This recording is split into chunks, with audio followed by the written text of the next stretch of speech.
social. A partir de este momento, están entrando en un paréntesis donde las palabras posibilidad, opciones y decisión toman significado. RCR presenta Dosis Alternativa con Marilia García y Jackson Vargas.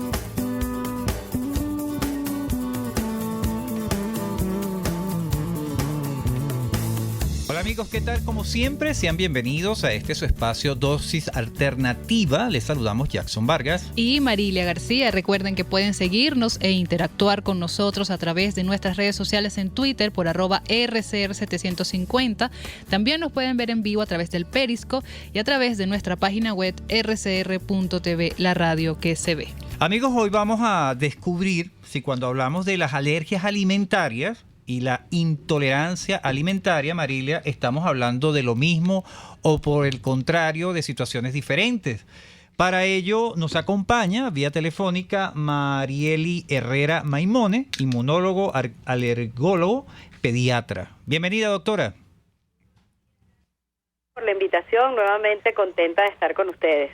Para nosotros es un placer, doctora, que usted también nos acompañe para que nuestros amigos se informen adecuadamente de todos estos temas de salud, en especial de hoy. Estamos hablando de las alergias y las intolerancias alimentarias. Muchos de repente pensamos, Marilia, doctora, que estamos hablando de lo mismo, pero esa es la pregunta y esa es la incógnita que vamos a resolver saber hoy. Las principales diferencias y saber cuáles son los síntomas de cada uno para estar alerta. Exactamente. Doctora, vamos a empezar en primer lugar. ¿Por qué es la intolerancia alimentaria? ¿Cuáles son sus síntomas? Bueno, tú sabes que los términos son muy delicados. De hecho, si uno quiere, como siempre, quedar muy bien ante el mundo científico, vamos a decirlo ahí así, uno tiene que saber exactamente lo que dice. Exacto. Como tal, para definir cuando uno tiene una reacción, fíjate la palabra que utilizo, reacción adversa a un alimento, eso va a incluir todas las reacciones. Reacción adversa es inclusive el hecho de que a mí no me guste el hígado y no quiero comerlo. O sea, yo tengo una reacción adversa al hígado porque no me gusta. Entonces eso está incluido, o sea, incluye todo. Es decir, si ustedes quieren quedar bien ante el mundo, digan, este paciente o esta persona tiene una reacción adversa. Dentro de las reacciones adversas se van a dividir en inmunológicas y no inmunológicas. Entonces, una reacción inmunológica, normalmente, el nombre que se le pone al lado es reacción de hipersensibilidad. Hipersensibilidad y alergia se han usado como un sinónimo. Cuando en cambio las reacciones no son inmunológicas, por ejemplo, cuando alguien consume algo con mucha fibra, cuando no tenemos las enzimas digestivas para poder degradar eso que comemos, es cuando se coloca el nombre intolerancia.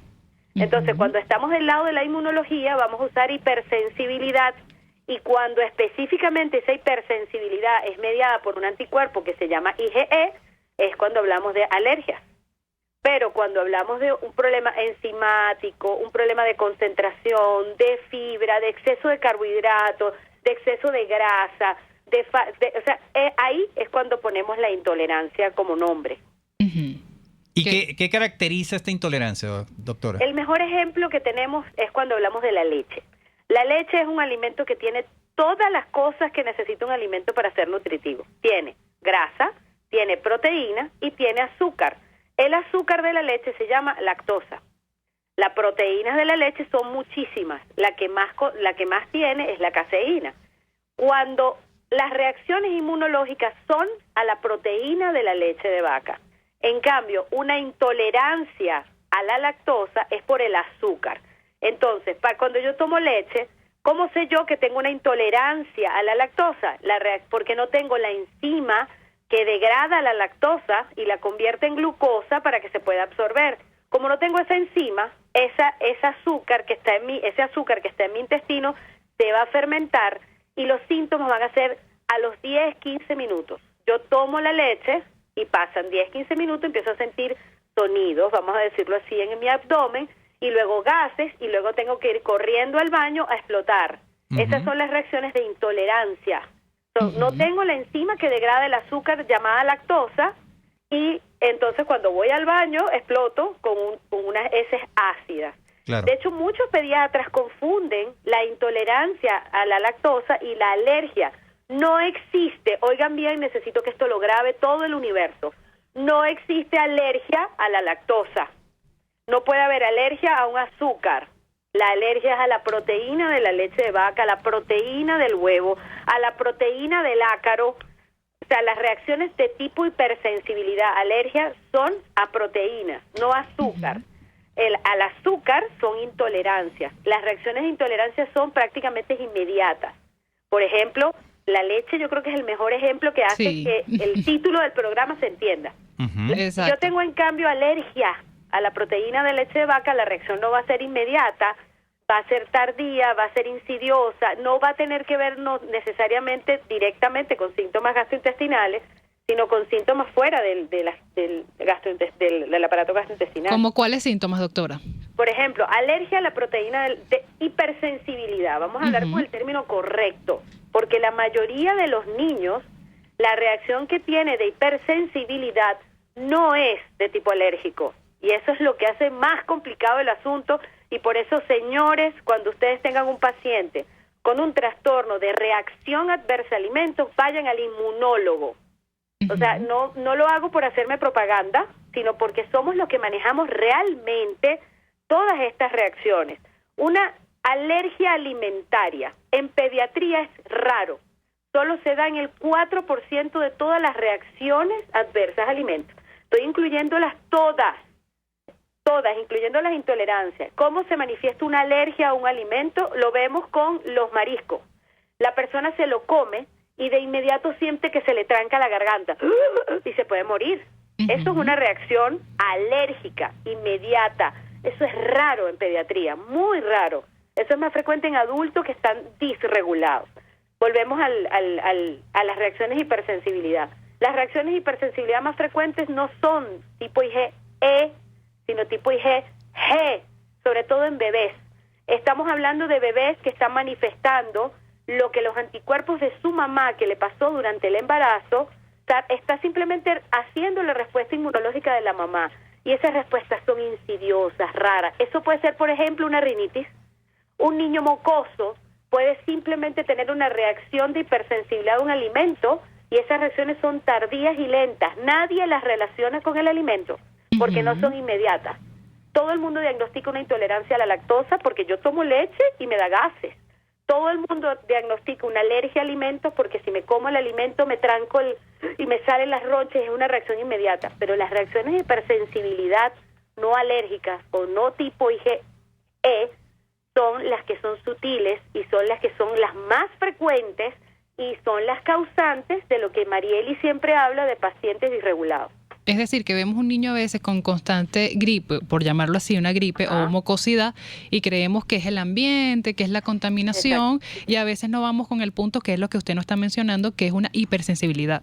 Y otra cosa, que es lo que hace más emocionante, y por eso ese es mi trabajo de todos los días. Una reacción adversa a un alimento puede ser un alimento que alimenta determinadas bacterias del intestino. Entonces tú te comes los dulces, por ejemplo, eso que tienen los niños que le dan dulce y se alborotan y no duermen. Chocolate, caramelo. Probablemente tiene una bacteria que se alimentó del dulce y lo que está pasando, la reacción adversa, porque es una reacción adversa que está teniendo, es un alimento convirtiéndose en un prebiótico, porque esa es la palabra, que está alimentando a unas bacterias.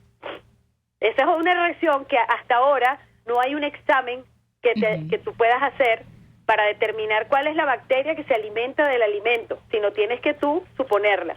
¿Y cómo se tratan esas reacciones? Modificando la microbiota intestinal del paciente, cambiando la alimentación. ¿Y cómo sería en ese caso, doctora, con un niño así? ¿Se lleva de una vez al inmunólogo? Es que el inmunólogo y le hace pruebas. Todas estas reacciones sutiles. Además, el paciente maestro que me enseñó a mí todo lo que le estoy diciendo son los niños autistas. Los niños autistas te van a manifestar intolerancias porque tienen defectos de enzimas, porque sus enzimas digestivas no están bien, tienen defectos inclusive en la producción de enzimas pancreáticas. Entonces, si yo no produzco enzimas pancreáticas, no voy a digerir bien las grasas y voy a tener heces que flotan. Fíjense cómo esto es una ciencia, bueno, ese es en lo que yo trabajo todos los días. Acuérdense que el 70% del sistema inmune está en el intestino. Entonces, si el intestino está inflamado en cualquiera de sus vertientes, yo puedo tener reacciones adversas a alimentos diversas, es decir, puedo tener una intolerancia, puedo tener intolerancia a los granos, eso es un exceso de fibra, ¿sabes? Vean cómo hay, esas son las intolerancias, a las grasas porque no produzco las enzimas necesarias y entonces las heces flotan, o a azúcares, como el caso de la lactosa, y entonces fermento. Vean cómo las intolerancias, acabo de nombrar 3 ejemplos diferentes de intolerancia. En cambio, la hipersensibilidad es lo que lo hace muy interesante. Todo va a depender de la edad del paciente. Así es. Amigos, estamos hablando con Marieli Herrera Maimoni, inmunólogo, alergólogo, pediatra, sobre la hipersensibilidad y la intolerancia alimentaria. ¿Correcto, doctora? Correcto. Bueno, ya hemos aprendido algo. Sí. Bueno, doctora, vamos a quedarnos porque hay otras preguntas, por supuesto, que seguramente nuestros amigos que nos escuchan se están haciendo y la vamos a responder al regreso. Vamos a publicidad y ya regresamos. Volvemos en breve con más Dosis Alternativa. Porque en la gama de posibilidades, usted toma la decisión. Solo por RCR 750 AM y rcr.tv. Puede seguir nuestra programación a través de rcr.tv, la radio que se ve. Superar una lesión es trabajo de profesionales. La unidad de cirugía articular y medicina deportiva Haroldo Macareño y Guillermo Rangel cuenta con el mejor equipo de traumatólogos en medicina deportiva, cirugía artroscopia y reemplazos articulares. Ubícalos en la Policlínica Metropolitana o al 0414-305-8176. Superar tu lesión es nuestro compromiso. Si te gusta la buena mesa y quieres una comida especial, entonces acércate al restaurante Lon Lon, donde puedes disfrutar excelentes platos de carnes, sopas, pescados, mariscos, arroces, pastas, ensaladas, hamburguesas y mucho más. Todo en un excelente ambiente familiar con atención esmerada y capacidad máxima de 80 personas cómodamente. Acércate y compruébalo en la urbanización Santa Mónica, Avenida Teresa de la Parra, calle Rufino Blanco Fombona, pasando al centro comercial a la derecha. Bar Restaurant Lon Lon. Poquito, pero sabroso, Cuando hablamos de Honda, hablamos de Distasi Motors, el concesionario Honda que pica adelante en precios, condiciones y servicio. Todo el personal de Distasi Motors, tanto técnico como de atención, está actualizado, capacitado y certificado permanentemente para atender correctamente tu vehículo. www.distasi-honda.com.ve. Distasi Motors, tu concesionario Honda en Los Palos Grandes. Desde los sectores populares del país se escucha una clara señal. Es el radar de los barrios. Evelyn Martínez y la red de ciudadanos le invitan a identificar amenazas, ubicar soluciones y hacer seguimiento eficiente a las problemáticas de cada sector. Un espacio contra la polarización donde se construye de abajo hacia arriba y de adentro hacia afuera. El radar de los barrios, de lunes a viernes, a partir de las 10 de la mañana, solo por RCR 750 AM.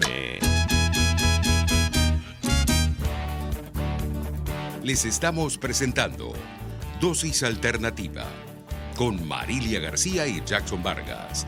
Solo por RCR 750 AM y rcr.tv, la radio que se ve.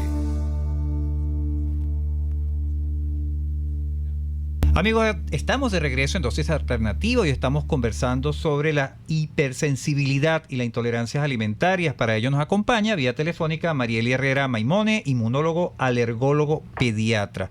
Doctora, vamos a tocar aquí la parte de la cantidad de alimentos. Es decir, si yo consumo una pequeña porción de un alimento que me produce hipersensibilidad, es igual, tengo la misma reacción que si me hubiese ingerido una gran porción. Es decir, la cantidad no tiene es directamente proporcional o no a los efectos que pueda tener en mi organismo. No tiene que ver nada. Cuando es hipersensibilidad, por ejemplo, los celíacos.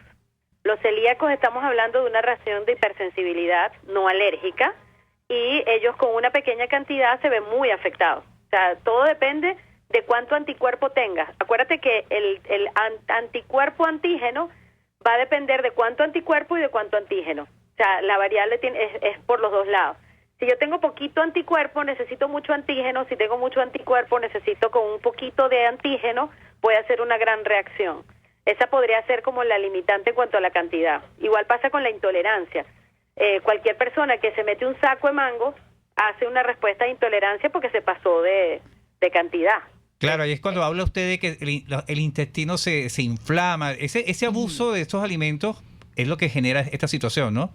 Es que depende de la reacción de que hablemos, de lo que hablamos en la primera parte. O sea, si lo que tengo es una intolerancia, por ejemplo, el que no tiene enzimas que degradan la lactosa, con un poquito de leche que uno tome, o por ejemplo, las personas que decidimos no consumir lácteos, vamos perdiendo esa enzima que degrada la lactosa, que es la lactasa, y con un poquito de leche que te tomes a los 10 minutos estás lleno de gases.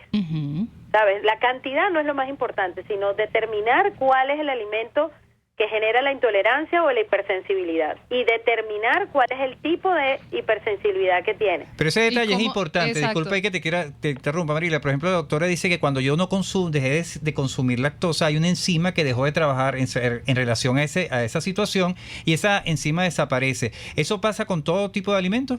No, eso pasa con los carbohidratos, porque son los carbohidratos los que necesitan las enzimas para degradarse. O sea, el carbohidrato es una molécula compleja que tiene varias ramas y existen enzimas para cada una de esas ramas que se hacen. Y si, por ejemplo, un ejemplo perfecto, los seres humanos no tenemos la enzima que degrada la celulosa, que sí lo tienen los animales que son herbívoros. Entonces nosotros, si comemos vegetales y no los masticamos, lo vamos a encontrar en las heces, porque no tenemos la enzima que degrada. En cambio, la vaca, con sus 4 estómagos, tiene todo el proceso para digerir ese vegetal. Entonces se convierte en una fibra vegetal, porque no tenemos la enzima que degrada. Por eso cuando dicen que los seres humanos podemos nada más comer monte, yo no estoy de acuerdo, porque el ser humano no tiene la enzima que degrada ese enlace que nos hace intolerante al exceso de mata, de monte, porque entonces si como mucho monte, el monte va a aparecer en la poseta. Claro. Es interesante esos puntos que nos está dando la doctora. Claro, por eso nosotros tenemos la boca, nuestros dientes, si hacemos una comparación con otros animales, estamos diseñados para comer tanto carnes como vegetales, o sea, no solamente para hacer solo vegetales, sino comer de las dos, todo. Por eso tenemos los colmillos, para arrancar el trozo de carne, y tenemos las muelas para masticar como los rumiantes, para poder degradar esos vegetales, por eso es que hay que masticar, para que al estómago no le llegue el exceso de fibra que te puede producir una intolerancia. Ajá, pero aquí ponemos disculpa que la interrumpa, doctora, ¿qué pasa con las personas que decidieron comer simplemente vegetales? Veganos, los veganos. veganos, los vegetarianos. ¿Qué pasa con esas personas? Mi recomendación siempre que alguien decide volverse vegano, vegetariano, es estar de la mano de alguien que sepa muy bien, porque si no podemos tener deficiencias de vitaminas importantes que necesitan de determinados, digamos, sustancias que están solamente en las carnes, ¿sabes? Hay que ir de la mano de alguien que sepa bien de las dietas, porque yo conozco, de hecho, cuando a mí me viene una mamá vegetariana con un bebé recién nacido, yo sé que esa mamá tiene un déficit de B12 y tengo que estar pendiente del estado neurológico de ese bebé. Y tengo que trabajar en eso. O sea, porque por eso es que el vegetariano y el vegano tiene que ir de la mano de alguien que sepa muy bien esas dietas. ¿Qué pasa? Ajá, doctora, ¿y qué pasa cuando yo decidí ser vegetariano o vegano y ha pasado un tiempo, 1 o 2 años, y después decido volver a ser, o sea... Normal, comer de todo. Comer de todo. ¿Qué pasa con esas enzimas? Muchas de las personas que yo veo en la consulta que decidieron volverse vegetarianos o veganos, era porque dejaron de tolerar bien la carne. O sea, cuando comen carne les cae pesado y deciden no comer carne. Esa siempre es la decisión. ¿Qué pasa? Tú no estás tolerando la carne, no porque la carne sea pesada, sino porque estás inflamado por otras cosas.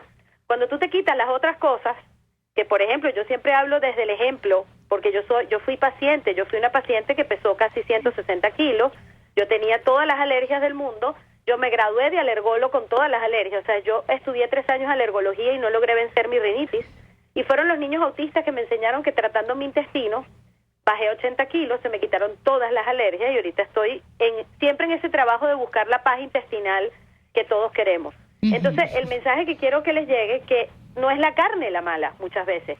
Si yo me como la carne, pero también, vamos a suponer, me comí la parrilla, pero me comí el quesito, me comí el quesito era lo que inflamaba, entonces la carne ahora no se podía metabolizar y me caía mal.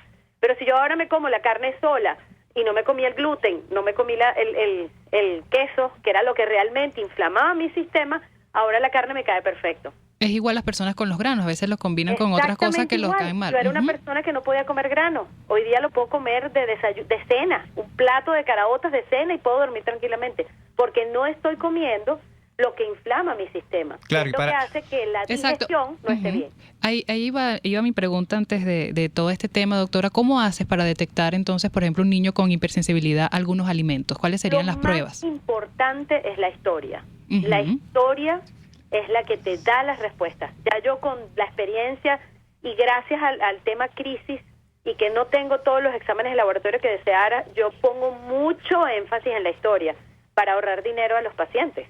Porque entonces yo no voy a hacer una batería como hace mucha gente que no sabe y entonces pide todas las pruebas de alergia del mundo y todo no sé qué, entonces el paciente gasta una millonada y cuando trae los exámenes, ha pasado muchísimo en mi consulta, mira, esos exámenes no eran necesarios. Ya yo sé que por un niño de 3 meses lo que hay que estudiar es a la mamá, porque ese bebé de 3 meses que tiene eczema está haciendo las reacciones de la mamá, que pasaron por la placenta, pero no todos los anticuerpos pasan por la placenta. El anticuerpo de alergia, vamos a llamarlo así, que es la IgG, es muy grande. No pasa por placenta ni por lactancia materna, pasa es el IgG. Entonces ese bebé que tiene casi todos los anticuerpos de un bebé antes de los 6 meses son de la mamá. Entonces antes de los 6 meses el niño va a reproducir. ¿Dónde me enfoco yo? En la mamá y en la lactancia materna. Entonces vamos a dar una lactancia perfecta con una mamá perfecta y el bebé no tiene nada. Eso mis pacientes van a la pediatra a que yo les dé, pero detrás de la pequeña información que yo siempre les doy muy sencilla y muy llena de paz, porque esa es la base de mi consulta, que la gente esté en paz, que no esté agobiada por las vacunas, por la leche, por aquello. Para que el estrés. Que esté tranquila, esa información de paz y de la paz, ahí está la salud. Así es. Bien interesante todos estos datos que nos está dando la doctora Marieli Herrera Maimón, inmunólogo, alergólogo, pediatra, sobre la hipersensibilidad y las intolerancias alimentarias. Doctora, usted nos hablaba de la paz, de los el intestino, la paz intestinal. La paz intestinal, gracias Marilia. ¿Qué recomendaciones le da a nuestros oyentes para que empiecen a trabajar sobre ese tipo de paz? Oye, me gusta ese término que déjenme decirle que lo acabo de inventar. Y quedó bueno. Entre ustedes vamos a hacer un nuevo tema, se va a llamar la paz intestinal. Me gustó muchísimo, porque es que acuérdense que las emociones, uno cuando está nervioso, ¿dónde se siente el estómago? Nerviosismo? En el plexo solar, uno se pone la mano. Tengo mariposas en el estómago, es lo que dice uno cuando está nervioso. Si uno al sistema digestivo le pone nervio, estrés, acuérdense que muchos de los neurotransmisores de la paz, vamos a llamarlo así, se producen en el intestino, la serotonina, las cosas que nos hacen dormir, ¿sabes? La dopamina, todo eso se produce en el intestino es el segundo cerebro. Entonces, en la medida que yo trabaje mi paz emocional desde el corazón, que lo hago cada día más complejo, porque antes era cerebro, intestino, ahora cerebro, corazón, intestino, desde el corazón, que hay neuronas, el hombre comanda el cerebro, comanda el intestino, yo voy a producir los neurotransmisores que van a hacer que mi intestino no se contraiga y no esté el intestino irritable. El intestino irritable es una mezcla de estrés, de falta de serotonina y dopamina, de exceso de cortisol, de falta de sueño y de intolerancias y de hipersensibilidades. O sea, es de las dos. Porque si yo tengo un intestino inflamado, ¿cómo voy a degradar los azúcares? ¿Cómo voy a degradar la fibra del grano? ¿Saben? Entonces, al final la gente se va convirtiendo en personas que no toleran nada y hacen estas dietas de exclusión horrorosa, terminan desnutridos. Acuérdense que vejez es igual a falta de absorber vitaminas. Yo me pongo vieja porque dejo de absorber los complejos B, porque no tengo magnesio suficiente para que mis músculos se relajen. Entonces, todo eso empieza por el estrés. Fíjense que lo de la paz intestinal los voy a nombrar siempre, que fueron ustedes los que originaron ese término cuando... No, y quedó genial. Famosos. O sea, que todo viene a raíz de esta paz que debemos tener nosotros. Claro, es que es una mezcla. O sea, si yo como, por ejemplo, voy a poner mi ejemplo, si yo como gluten, yo me altero. Probablemente porque el gluten, fíjate que digo probablemente porque no tengo cómo demostrarlo, altera ciertas bacterias en mi intestino. Y eso me vuelve alterada. Yo de por sí soy algo hiperkinética, mi cerebro va a una velocidad un poco rápida, a veces tengo que frenar un poco y eso lo relaciono con los alimentos. Es impresionante. Cuando uno está haciendo una dieta balanceada, el cerebro está tranquilo y uno siente paz. Pero a la vez, todo puede empezar desde el estrés.